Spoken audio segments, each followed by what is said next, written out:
Buenos días a todos. Bien, vamos pues que las conferencias que hemos dado y que estamos dando para el libro que voy a escribir.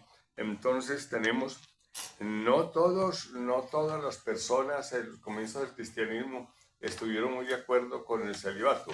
Tampoco fueron muy numerosos, pero sí hubo voces en contra. Por ejemplo, Novato y Novaciano se opusieron a San Cipriano. ¿Por qué? Porque San Cipriano apoyaba el que los adúlteros y fornicarios volvieran a la iglesia y volvieran a recibir los sacramentos. Sin embargo, Novato y Novaciano no permitían que volvieran a la iglesia y que, ¿por qué? Negando que la iglesia pudiera perdonar los pecados de adulterio y fornicación. Entonces, estos fueron condenados, claro, fue un cisma. Y ese cisma lo empezó San Hipólito, y es santo. Pero fue que San Hipólito se declaró contra el Papa y se declaró Papa. Entonces, Hipólito después se arrepintió y murió mártir. Por eso es el primer antipapa y murió mártir y es santo. Y se opuso al Papa, pero después se retractó y murió mártir. Por eso lo canonizaron. Entonces, Novato y Novaciano tenían una doctrina muy rígida. Ellos querían que los que pertenecían a la iglesia fueran limpios y puros completamente, y que el que fornicara o adulterara no volviera otra vez a la iglesia. Es decir, la iglesia de los perfectos. Entonces, por eso los condenó el Papa Calixto I. Calixto I fue Papa en el 218-222. Estamos hablando de los que antes de Elvira fueron cismáticos, estos dos, Novato y Novaciano. Exageraron.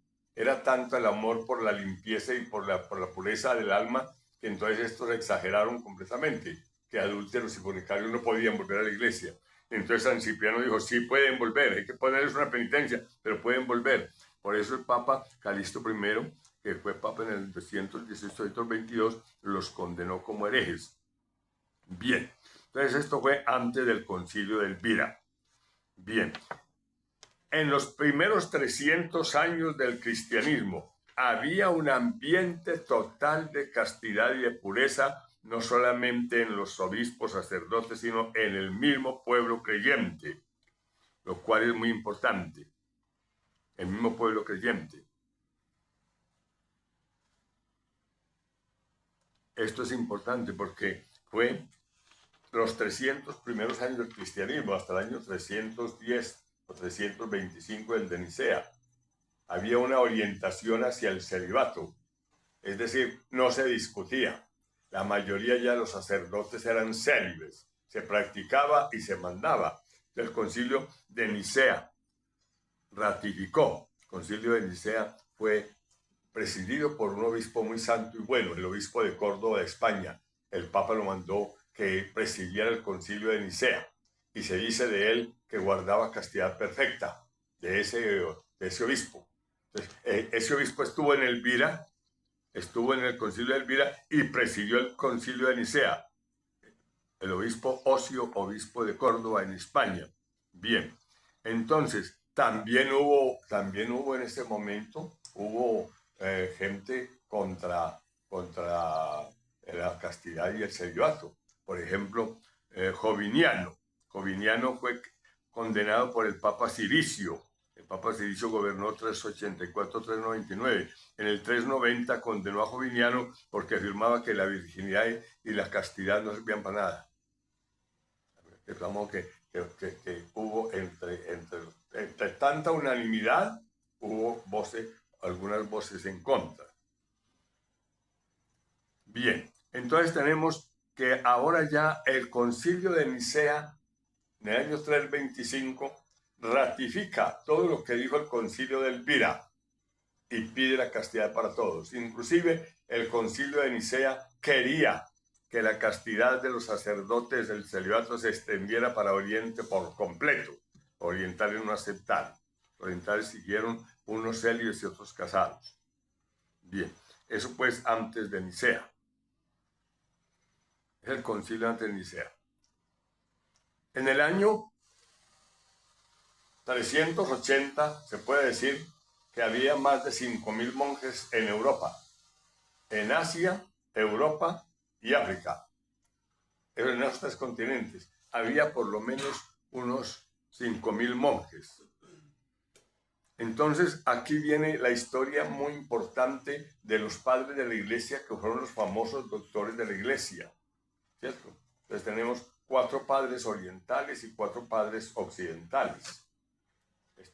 Estos padres de la iglesia dieron una fuerza muy grande a la iglesia, explicando las doctrinas, preservando de los cismas, de los herejes, y combatiendo a Arrio y a Nestorio, de modo que estos padres de la iglesia son especialísimos. ¿Cuáles son los padres orientales? Los padres del oriente son San Atanasio, 297, 373.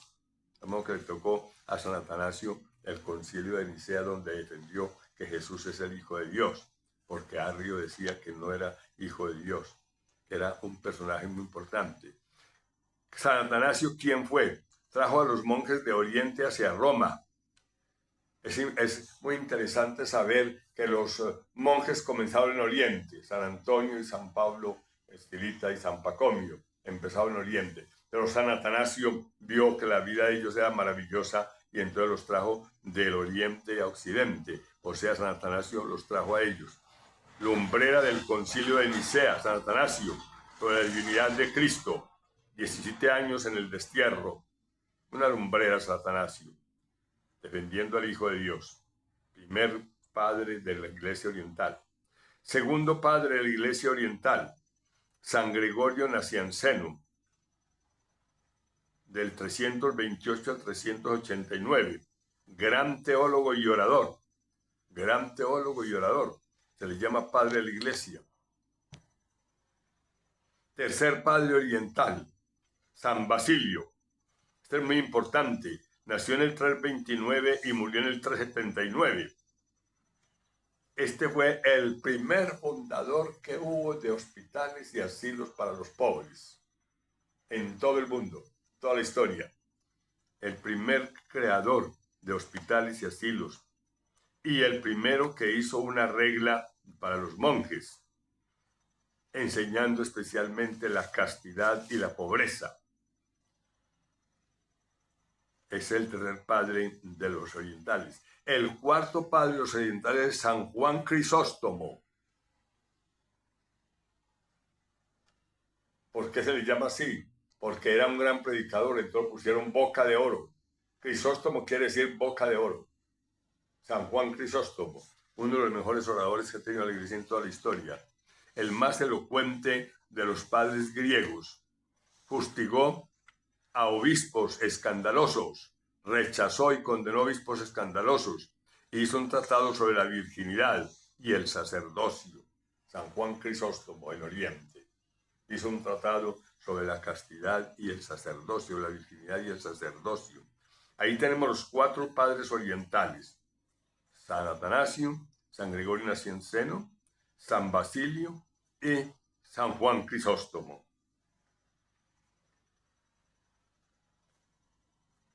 Bueno, ahora todos tienen algo en común que lo diremos enseguida.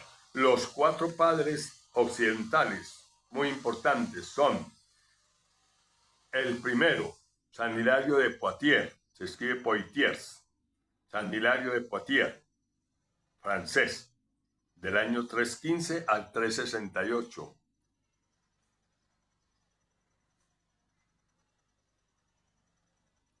Casado, nombrado obispo, teniendo esposa y una hija, que se retiraron a un convento. Oiga, era casado San Hilario de Poitiers, casado, nombrado obispo, y entonces la esposa entró a un convento con los hijos.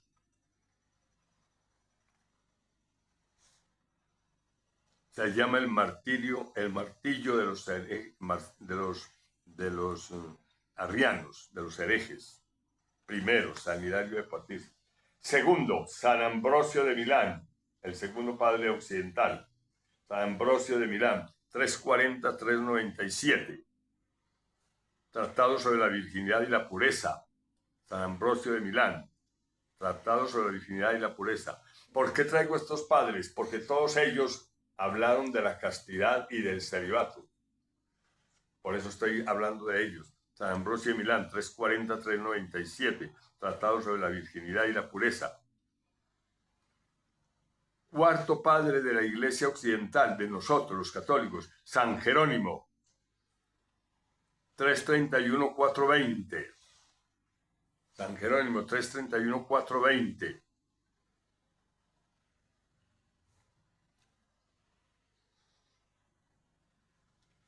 San Jerónimo, el traductor de la Biblia, y fuera de eso, seguidor de Orígenes, muy seguidor de Orígenes,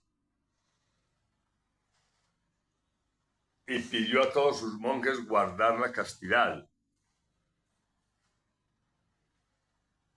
Cuarto padre de la Iglesia Occidental, San Agustín, del 345 al 430. Fundó monasterio, pidió a todos sus monjes el guarda de la castidad. Estos 8 padres de la Iglesia son muy importantes porque todos, podríamos decir que todos fundaron conventos.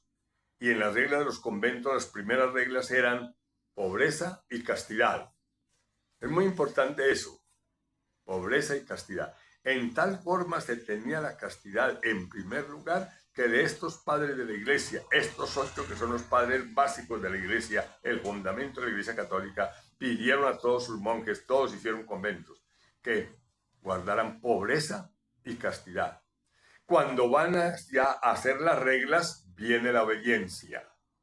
Pero la obediencia no fue la primera de las virtudes de los monjes ni de los religiosos.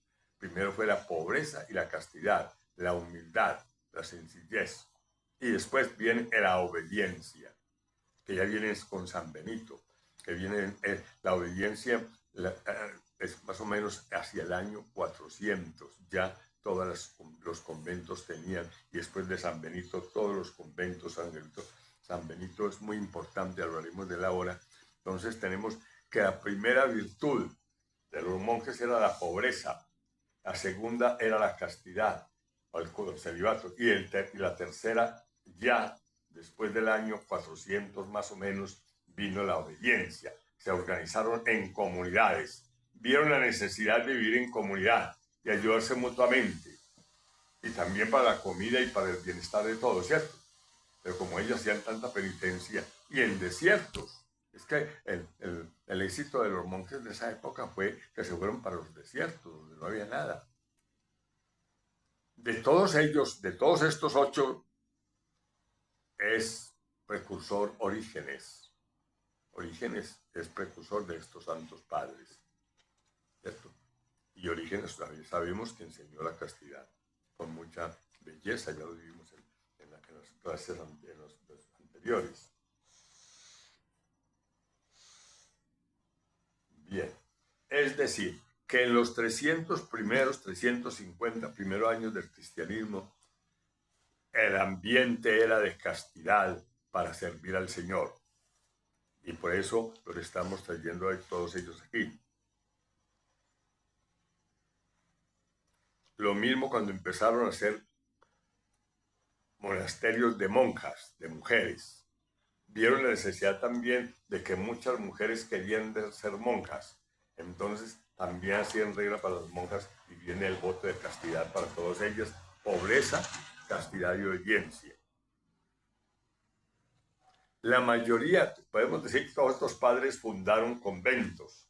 Por ejemplo, San Ambrosio trajo los monjes de Oriente para Roma, pero los monjes primero empezaron en Oriente, no empezaron en Roma. Es decir, no empezaron en la Iglesia Católica Romana, en Occidente, sino en Oriente. Católicos, pero en Oriente. Estos primeros 4 que dijimos. Y después los otros 4 vieron muy bien. Esto va a ser una fuerza increíble para la Iglesia Católica. La fundación de los conventos va a ser algo increíble. ¿Por qué? Porque los monjes necesariamente tenían que trabajar en algo.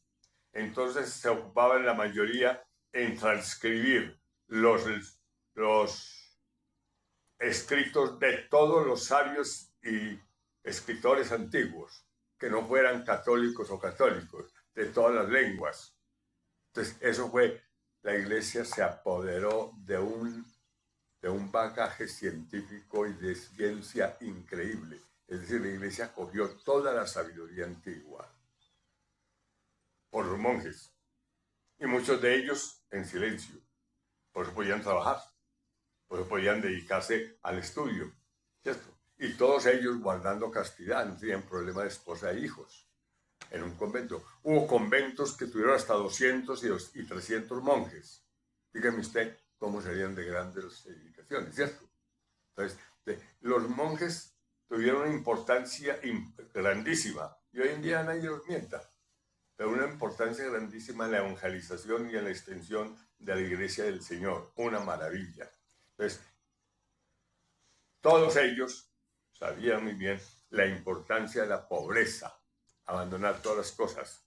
La mayoría vendieron las cositas que tenían. Muchos eran ricos y tenían posesiones en sus familias, o heredaban riquezas, se las daban a los pobres, como dijo el Señor, y se iban a aguantar hambre a los desiertos y a hacer penitencia. Entonces tenemos aquí, y de estos monjes muchos eran preferidos para el sacerdocio. De todos los que guardaban castidad eran preferidos para el sacerdocio. Ahora, muchos fieles también guardaban castidad. La comunidad primera era una maravilla guardando la castidad, no había casi adulterio y no había la fornicación. Entonces tenía guardar castidad, un ambiente de castidad en toda la iglesia en los 300 primeros años del cristianismo, se puede decir, y aún después hasta el año 400. Ya la Edad Media empieza en el 476, empieza hasta el 1517. Entonces por eso he traído todos los padres de la iglesia, porque todos los padres de la iglesia hablaron de las tres virtudes: pobreza, castidad y obediencia. Y todos pidieron a los monjes guardar, y todos pidieron que fuera juramento delante de Dios las tres virtudes: pobreza, voto de pobreza, voto de castidad y voto de obediencia. Entonces, eso dio una gran fuerza a la iglesia, porque esos monjes todos obedeciendo, entonces los papas se aprovecharon mucho de la fuerza de los monjes para mandarlos a predicar. Ya veremos en las conferencias venideras las cosas cómo se hacen. Bien, tenemos mártires extraordinarios en esta época: San Fabián y San Sebastián. San Fabián se dice que vivió siempre limpiecito de cuerpo y alma. San Sebastián, que murió, que guardaba la castidad en forma perfecta. Ya dijimos que el obispo Ocio daba ejemplo a toda la gente. Santa Eulalia, que murió en el año 304, cuando la martirizaron, los presentes vieron que salía del cuerpo una paloma y volaba hacia los cielos. Toda la gente quedó admirada y en silencio. Santa Eulalia, cuando murió la Virgen. Eulalia, cuando murió, cuando la martirizaron, vieron todos los presentes que salía una paloma y volaba a los cielos. Entonces tenemos un ambiente de castidad. Esto lo estoy diciendo para indicar a aquellos que niegan la necesidad del celibato sacerdotal, que es una tradición fundamental y de las raíces de la iglesia, que no es un invento de ningún obispo, que el celibato no es invento de ningún obispo. El celibato se impuso por la imitación del Hijo de Dios y que está fundamentado completamente en la Escritura y en la tradición de la iglesia. Por eso he traído los 8 pilares de la iglesia oriental y occidental, la iglesia católica de Oriente y de Occidente, porque ellos enseñaron y mandaron a sus monjes la guarda de la castidad. Esto es importantísimo. Bien, ya ven, en esta época, no me acuerdo ahora la fecha, pero San Julián se consiguió una novia, San Julián, y entonces todos dos prometieron castidad perfecta, se casaron y prometieron no tener ninguna relación, que guardaban castidad y virginidad en el matrimonio, y después fundaron todos dos. Uno fundó el de hombres un convento y ella de mujeres. Guardaron castidad perfecta. Y no me acuerdo ahora, estoy buscando a ver la fecha y la historia de uno de los reyes antiguos que con su esposa también guardaron castidad. Es decir, el ambiente de castidad no era solamente sacerdotes y obispos, sino de los fieles y aún de los matrimonios. Y hay que recordar que hay también castidad matrimonial. ¿Qué quiere decir castidad matrimonial? que solamente es la esposa y el esposo. Ahí está muy claro, ahí está supremamente claro. De modo que la castidad en el cristianismo fue algo esencial y fundamental. Está en las raíces mismas de lo que dijo el Señor. El que pueda entender, que entienda. Hay eunucos que fueron hechos por los hombres, pero hay algunos que lo hacen por el reino de los cielos. Esa es la invitación del Señor. Esa es la invitación de esta gente. Entonces, eso es lo que quiero probar yo en el libro que estoy escribiendo, que la castidad fue una virtud fundamental desde que el Señor lo dijo y antes en la Sagrada Escritura. La castidad es esta religión, también la religión judía. Claro, prohibía el adulterio y la fornicación, la religión judía, y la homosexualidad, claro. Entonces, esta religión verdadera del Señor es necesaria y auténticamente casta y limpia de pecado grave en la carne. El dominio de la carne, el cuidado de la carne, el cuidado del cuerpo, es decir, el culto del cuerpo de acuerdo con los mandamientos de Dios, mientras que ahora hay un culto del cuerpo de acuerdo con los mandamientos del mundo. Esa es la gran diferencia. Por eso el mundo moderno jamás llegará a ser cristiano verdaderamente. Bueno, hemos terminado en el día de hoy esta charla, me parece muy importante, y llegamos al año. Entonces terminemos con San León Magno. San León Magno ordenó que todo el que fuera a ser sacerdote y llegara al subdiaconado, es decir, se daba un año antes. El subdiaconado se daba un año antes del sacerdocio, que hicieran voto de castidad desde el subdiaconado. San León Magno, en el año 440 al 461, fue papa extraordinario. San León Magno, extraordinario pontífice, pidió a todos los que fueran a ser sacerdotes que desde faltando un año, o sea, los subdiáconos, desde el subdiaconado, se guardara castidad perfecta, el celibato. Es importante saber esto porque enseguida sigue la Edad Media, que es del 476 al 1517. Entonces, ahí tendremos las próximas conferencias sobre la Edad Media. Ya vamos en la Edad Media.